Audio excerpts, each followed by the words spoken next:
Et salut à tous, aujourd'hui on se retrouve pour parler de deux films d'animation en une vidéo, parce que comme ça moi ça me fait gagner du temps, et même si j'ai pas mal de choses à dire sur les deux films, notamment le deuxième, je me suis dit que ça serait plus facile de faire comme ça vu que ce week-end je serais très pris. Donc on va commencer par DreamWorks, parce que j'ai eu l'occasion de voir en avant-première ce film, Ruby l'ado Kraken. C'est le moment de voir plus grand.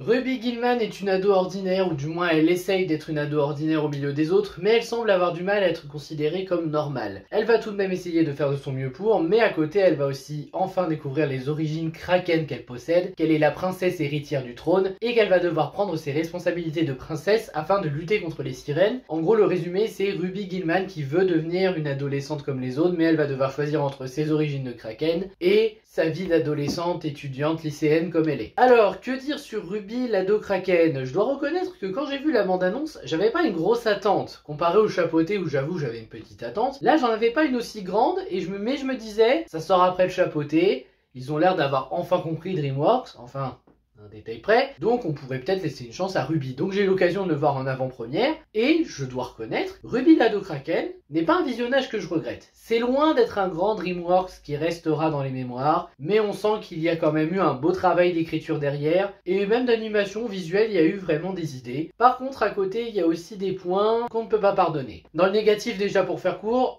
c'est prévisible. Hein, le côté avec la fameuse nouvelle étudiante qui arrive et qui s'intéresse à Ruby, tu vois venir le coup de la trahison. Et tu vois que Ruby va devoir faire face à cette trahison parce que ça lui fera mal au cœur. Voilà, c'est un détail mais ça se voyait venir. Sinon, il y a les amis de Ruby qui sont bizarres. Ils sont aussi bizarres que les amis de Mei Mei dans Alerte Rouge. Il y a eu une petite inspiration parce qu'on dirait aussi que ce sont un peu des cas sociaux. Donc je ne sais pas, je demande. Mais en tout cas, ils ont des personnalités bizarres, notamment celle qui parle le plus. L'humour est pas génial, il y a juste un personnage qui me fait un peu rigoler par sa folie, mais la majorité de l'humour, notamment avec le fameux oncle Mérou qui apporte pas grand chose, ça marche pas. À aucun moment avec lui je ne rigole réellement. Ou alors j'ai peut-être souri une fois, mais c'est pas avec lui que j'ai vraiment rigolé. J'ai plus rigolé avec le Capitaine Fou. Lui il était vraiment drôle. Pas forcément utile, mais drôle. Question tension, on n'y croit pas vraiment. Question émotion, ils ont essayé quelque chose, mais on n'est pas forcément investi totalement. Par rapport à d'autres DreamWorks aussi, bien sûr, ou alors je deviens vraiment plus difficile avec l'âge. Mais en tout cas, j'ai pas été totalement touché par ce qui se passe malgré que je sois attaché à Ruby. Et malgré que la majorité des musiques s'en sortent, je dirais qu'il y a une musique qui passe pas, c'est dans le combat final. Sinon, en dehors de ça, le film s'en sort bien. Le développement de Ruby, de sa mère, de sa grand-mère. La grand-mère qui ne vit que pour le combat, qui voulait que la mère reste pareille. La mère qui a décidé de fuir son passé de combat pour mener une vie normale. Ruby qui choisit entre les deux, qui veut choisir parce qu'elle connaît ses origines, mais elle veut être elle-même aussi. Et c'est un peu le message principal du film. Il faut vouloir être soi-même, il faut être accepté tel qu'on est. Et c'est comme ça qu'on est aimé en général. Et c'est en partie vrai. Je crois que ça dépend de certaines personnes, mais c'est un beau message à retenir pour les enfants. Sinon, il y a quoi qui est bien, l'animation elle est bien, la VF est bien. Là, j'ai pas eu l'impression de voir du star talent avec des mecs qui savent pas doubler. La mise en scène est travaillée et ça se ressent. Il y a eu du véritable travail derrière de la part des animateurs et bien sûr du réalisateur, ou des réalisateurs, je sais plus s'il y en a un ou plusieurs. Le scénario, malgré quelques points prévisibles, il y en a d'autres qui fonctionnent un peu bien, notamment le coup des pouvoirs de Ruby. Je pensais pas qu'elle aurait des pouvoirs comme ça en tant que Kraken. Bon après, ça va avec le côté cool pour plaire aux enfants, hein, mais j'aime bien.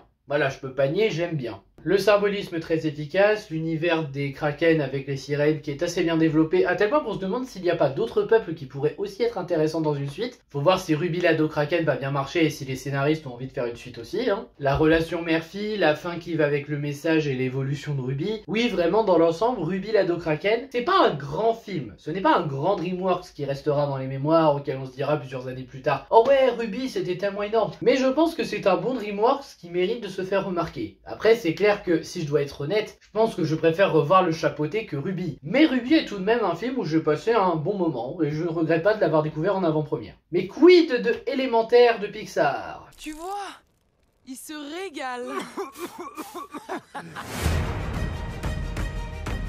Élémentaire fait partie de ces rares Pixar que je n'attendais pas forcément. Ça ne veut pas dire bien sûr que le film n'allait pas me plaire ou que je n'irais pas le voir, juste que quand j'ai vu la bande-annonce, je me disais « Ah, ça va être une histoire d'amour classique de deux êtres qui peuvent pas s'aimer mais qui vont lutter pour et ils vont finir ensemble malgré les interdictions des parents et tout. » J'avais en partie raison, donc ça fait que sur ce point le film m'a pas trop plu, mais en vérité, Élémentaire, quand j'ai vu le film, j'ai quand même fermé ma gueule. Parce que autant sur ce point j'avais raison, autant le film est tout de même un film très travaillé et très sympathique. Je ne peux pas dire que le film est mauvais, ça serait de la mauvaise foi. Bon, par contre, il y a quelques points critiquables, comme Flack qui est beaucoup trop émotionnel au début. En fait, ils ont fait ça pour la blague, vous savez, vu que c'est de l'eau, il y a beaucoup d'eau qui coule, c'est rigolo. Ah, ça marche une fois, mais au bout d'un moment, cette blague du « oh, Flack, il est trop sensible », je trouve que ça ne marche plus. Après, c'est mon avis, certains, ça vous fera peut-être rire, mais moi, pour ma part, au bout d'un moment, Flack qui pleure comme une madeleine, j'ai eu du mal. Aussi, et alors là, je vais peut-être pas me faire des amis, mais je suis obligé de le dire, la VF principale. J'ai rien contre le fait que Pixar prenne du star talent, parce que des fois, ils sont doués, ils prennent du bon star talent. Franck Dubosc pour Marin, c'était un très bon choix de casting. Le problème, c'est que dernièrement, le star talent chez Pixar, ça ne marche pas. Enfin, dernièrement, il n'y a pas que dernièrement, mais surtout dernièrement. Déjà, Buzz l'éclair, c'était François Civil en Buzz l'éclair. J'aime bien François Civil, hein, c'est un acteur que j'apprécie beaucoup. Mais quand même, en Buzz l'éclair, j'étais pas convaincu, je suis désolé, pas totalement en tout cas. Bah là c'est le même problème parce que vous vous souvenez qu'on avait Donald Renew dans la bande-annonce qui faisait Flack. C'était beau, tout le monde voulait entendre ça. Et bah ils ont décidé que ça serait Vincent Lacoste à la place. Non parce que là, je vois pas comment vous vous êtes dit... On avait Donald Renew qui collait très bien, qui avait une superbe voix pour Flack, qui est formé dans le doublage, et on le remplace par Vincent Lacoste. On ne voit plus beaucoup d'ailleurs, je trouve, au cinéma maintenant. En tout cas, moi je l'ai pas vu depuis La Route des Vins, là, avec Benoît-Paul Levord et Gérard Depardieu. Je l'ai pas vu en entier le film, je sais juste qu'il est dedans, et qu'il ne sait pas doubler. Je veux dire, ça s'entend que Vincent Lacoste, il n'y arrive pas à doubler. Après, pour Adèle, je prononcerai pas son nom de famille parce que j'arrive jamais à le dire, elle s'en sort pas trop mal en Flamme. Du moins, elle s'en sort mieux que ce que je croyais. C'est pas grandiose, elle a un peu de mal, mais elle s'en sort quand même un peu mieux que ce que je croyais. Donc la VF principale, oui, malheureusement, c'est aussi un des défauts du film selon moi. On a aussi la relation très prévisible, l'humour un peu discutable, notamment avec un petit personnage, un enfant dont j'ai pas retenu le nom, qui passe son temps à essayer de draguer Flamme. C'est un gamin de genre 10 ans. Flamme est une ado de 16, voire bientôt 17-18 ans, je crois, elle va bientôt être adulte. Mais en tout cas, de voir ça... c'est pas des blagues drôles. En plus, oui, je fais pousser une fleur sous mon bras, hop, je te l'offre. Et encore, il y a une blague qui fait un peu métaphore sexuelle. C'est deux arbres qui sont en train de se cueillir les pommes. Je pensais pas que Pixar irait jusque là. Mais non, l'humour, je trouve qu'il est pas très efficace. Et l'intention, j'avoue qu'ils ont essayé, mais j'y ai pas cru. Je sais pas pourquoi, hein. Pourtant, question émotion, ce Pixar m'a fait quelque chose. Mais question tension, j'y ai pas cru. Vraiment, j'ai essayé, je me suis pas dit, oh, ça va bien se passer. Non. En dehors de ça, je peux pas vraiment reprocher au film quoi que ce soit. Flamme est très bien développée sur le fait qu'elle veut, ou du moins qu'elle pense vouloir reprendre la boutique de son père. Mais à côté, peut-être que sa rencontre avec Flack va lui faire comprendre qu'elle a envie de faire quelque chose qui lui plaît et en quoi elle est douée elle. Non pas reprendre le rêve de son père, mais choisir à elle son propre rêve. Ce qui est à la fois un beau message à retenir pour les enfants, mais qui est également une bonne idée de développement pour Flamme. Flack de son côté est un peu moins intéressant, mais il est assez attachant par rapport à sa famille, sa personnalité. Ouais, dès qu'il n'y a plus le côté je pleure tout le temps pour rien, je vous jure qu'il est réellement attachant. Et même sa relation avec Flamme justement est assez bien développée au fur et à mesure du film. Les deux s'apportent quelque chose dont l'autre avait besoin, surtout pour Flamme, et ça fait que la relation fonctionne réellement. On a beau leur dire l'eau et le feu ne peuvent pas être ensemble,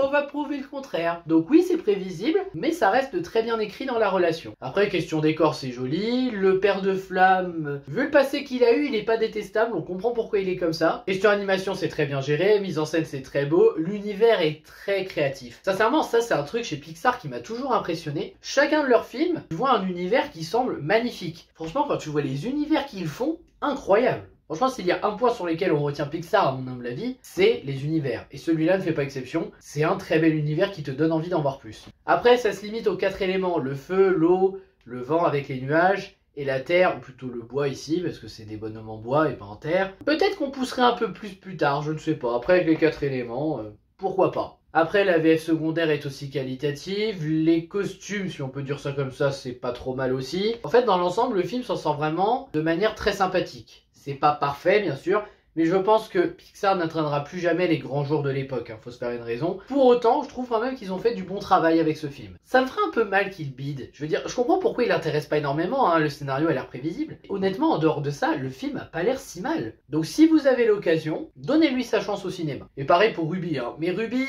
ça vous plaira moins qu'Élémentaire, je pense. Voilà, c'était mon avis rapide sur Ruby l'Ado Kraken et Élémentaire. Je m'excuse encore une fois de ne pas avoir fait d'avis plus détaillé, mais j'ai pas beaucoup de temps en ce moment, j'essaierai de rattraper ça avec les futures critiques. Sur ce, je vous remercie d'avoir regardé, n'hésitez pas à liker, à partager, à vous abonner, à me donner votre avis sur les films si vous les avez vus, ou même un seul des deux. Et je vous dis à bientôt pour une prochaine vidéo, ciao!